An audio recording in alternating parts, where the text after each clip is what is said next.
Okay, good. Okay, next slide. Okay, good evening. Good evening to Dr. Salaja and my lovely fellow friends. So, the individual presentation title that I take to present today is how accent, speech rate, and background knowledge affect listening comprehension. Later I will tell why I choose this title. There's something interesting in this title. So yeah, next slide. Okay. Okay. So definition for listening comprehension is actually listening comprehension is a complex cognitive process where learners must decode sounds, interpret meaning in real life. What's the meaning of decode sound? Decode sound is something like, sounds here means the words, phonemes, or whatever information that we are hearing.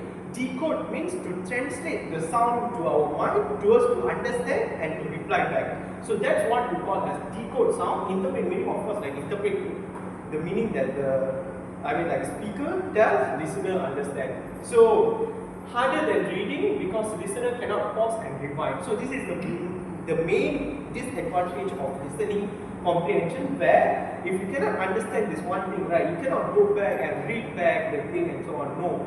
People might ask that,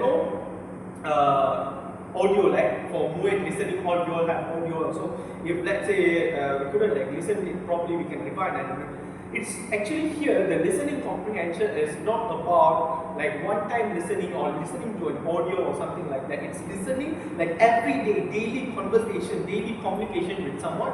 That's also counted in listening comprehension.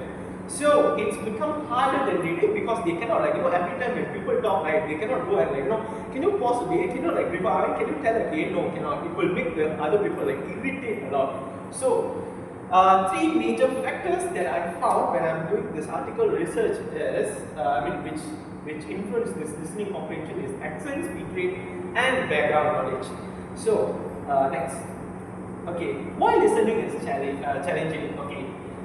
So the most important thing is this, according to this one research of Vandergrift in 2007, listening is the least understood and most difficult skill to acquire, and requires simultaneous processing, which is like sound decoding, word recognition, grammar interpretation. Okay, I think these previous two things I already mentioned, three things also.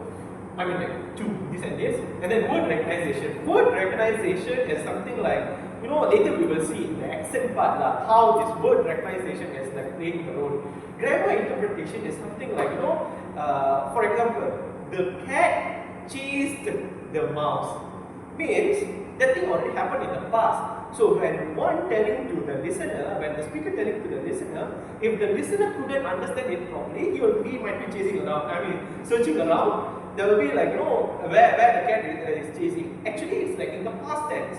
So that's what we call as like grammar interpretations. Yeah. So and then word recognition later I will tell. Okay. Next. Okay. The first factor is accent. Okay. Accent is actually a pronunciation influenced by cultural region and social background. I think this example we have, Dr. Haftel usually in the class where Indians in India, they actually have the content to speak, they can like speak spontaneously, but when they speak, it's hard to understand. We need to like listen for 3-4 times to understand. So that's how it goes. That's what we call as accent. So English has many varieties like American English, British. What we are using is British English.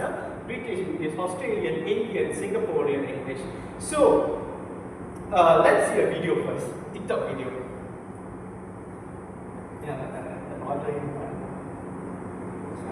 Yeah, that's one. Okay. Hello, mate. Can I please have a... Wait, are you British? Yeah, right. It's just that the translator's in here. It's just me. So, But we both speak English. It's not like I'm talking another language. hey, you know what? I can do this. May I take your order? Right.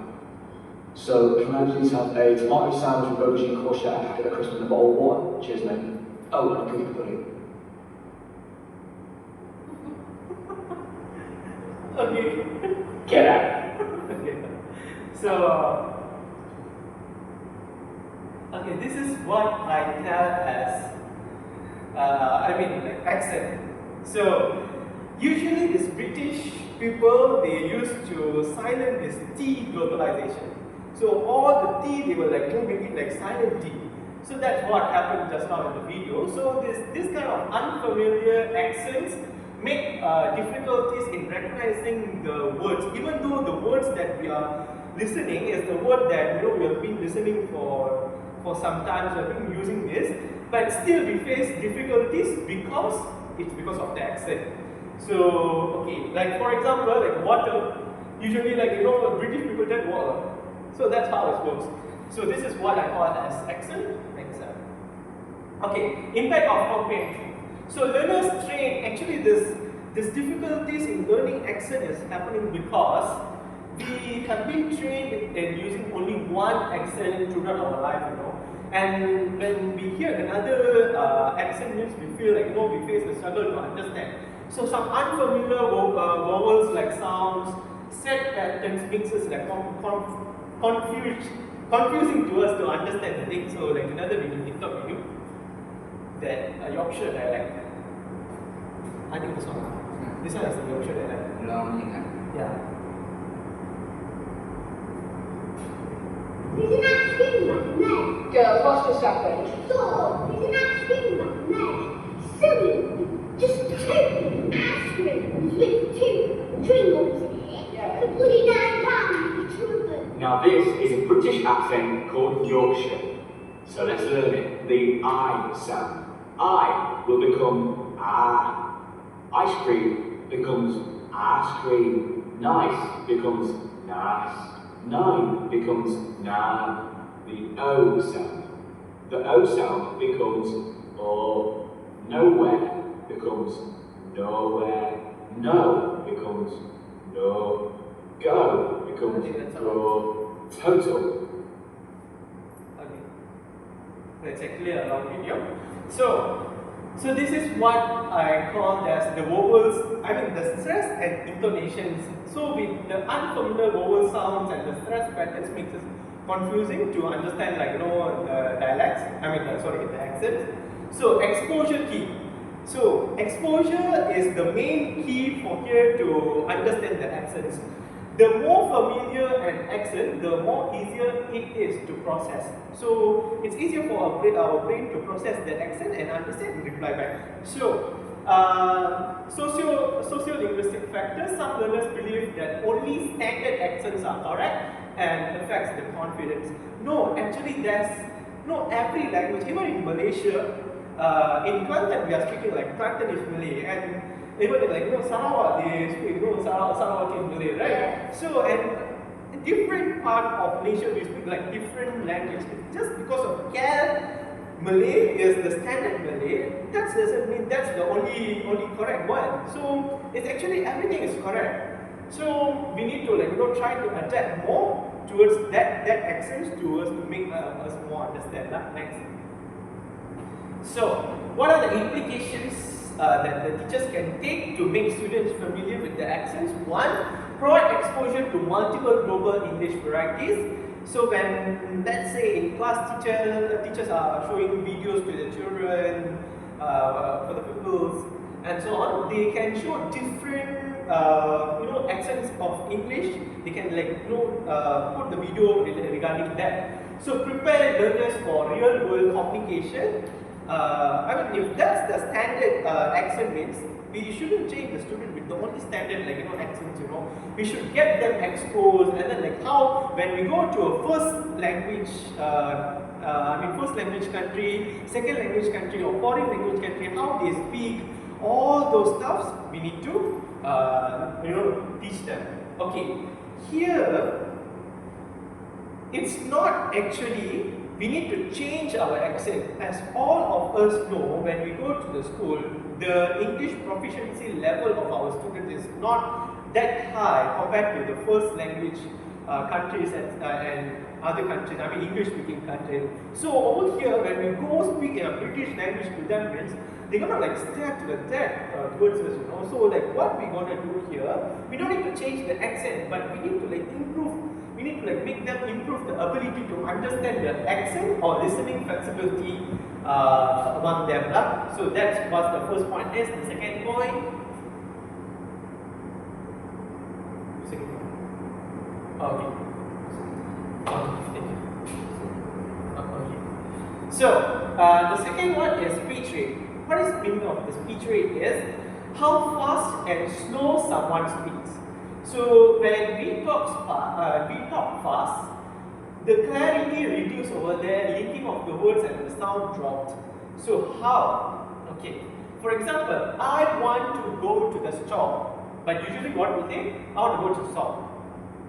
So this one even get worse when this one got one video. The news to speed. Tonight there is breaking. Speed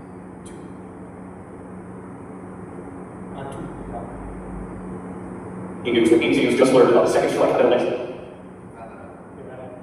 Tonight there is breaking news with ECU's just learned about the second strike at an election. And what President Trump is now saying tonight about releasing video of the second strike. It comes with growing pressure on Senate. Okay, now one. Speak one. Speak one. Yeah. Yeah, no one. Okay. Berapa ni? Go to. No, you type. Put this from the beginning. Or still the same, Okay, now one. Tonight there is breaking news when ABC News just learned about the second strike on that alleged drug boat and what President Trump is now saying. Slide. So this is one of the example when we speak fast. Of course, like none of us gonna understand everything. But when even though it's an English speaker, we are talking to an English speaker, and then we are listening to English speaking videos and so on. But when we hear it like slowly, we can understand it more. So that's what we call as speech rate here. Next slide. Next slide. Okay. So speech rate is actually cognitive load. Why? Okay. Fast speech overloads the brain processing capacity. So when we speak faster, when the people who are listening to progress that word, to identify which word is which one, what the point is coming to tell, will all collapse. So what we need to do, listeners might, the consequence will be listeners might miss words even if vocabulary is known. So slow speech actually helps beginners, but too slow it disrupts the natural rhythm and reduces its time. There's something like an artificial robotic speech is coming into I go to the. So it's something which is unnatural. We can speak in a normal slow rate, which is I go to the shop. It's not something like I go to shop. What do you understand here? Nothing. When I say I go to the shop, you understand. So that's how the speech rate works. Okay, teaching strategies. Ideal speech rate. So when teachers playing an audio video mix, what they need to do, slightly slowed but naturally. If they themselves are doing a video mix, of course they don't use any accent, they can speak slowly. Train learners to handle fast speech using predicting context, identifying keywords, shadowing practice. So these are all the things that teachers can do. Listening for the meaning, not every word. We can summarize whatever the point that we listen into one or two sentences. If let's say the teacher is reading one paragraph, the student can conclusively tell that this is the point. That's all. So that's how we train students to get used to this speech rate. So the third one is background knowledge. This one is something that the first two is the prior point, which is the main important points. This one is the supplementary point. This is the secondary point. Where background knowledge is actually what the learner knows about the topic. It could have it's help from the top-down processing. Top-down processing is you already, even before learning about that thing, you already have quite understanding in the topic. So, like schemas theory, Excel brought, he said that prior knowledge supports like comprehension. So, learners with topic familiarity understand faster and more accurately. Okay, like for example, in a class, let's say there's a, today we are teaching about the climate structure, right? So, to the global, under the climate change, we are talking about the global warming. So, here, if the students have prior knowledge about like what is global warming, what is the climate change and so on, even though the context that we are reading to them is they don't really understand, or we are showing to them they don't really understand, they can like somehow can come to a conclusion that this is the video that's telling about this and so on. So that's how the background knowledge improve the understanding over here in listening comprehension. So cultural reference idioms like humor depends like heavily on shared cultural knowledge. Okay, so teacher support. Pre-listening activities can activate schema. So topic discussion, pictures, key vocabulary, setting context. So when we want to tell that we want to read a passage for the students, means don't just like you go in front of the class, you stand and then you go read. No, maybe you can put some pictures behind you so that the students can understand more. So this is how the background knowledge works. Reduces cognitive load and improve comprehension. Okay, conclusion. Excellent. And the conclusion is this. Actually, there are three things affects this listening. One is accent, one is background knowledge, and another one is speech rate.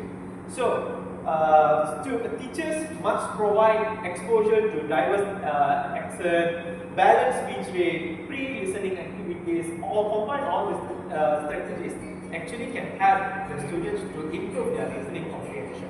So, the main three references that I used for my article, my report is this: Amru, Tune, and Go. So I find for the latest 5 years thing, but I couldn't get any, so I had to use this one. And the additional reference that I used to define the meaning and so on, but these are the ones. I use like Piaget theory over here, and then like no method fields and so on. So that's all. I think that's all from me. Thank you, Doctor. You all have any questions? Any question?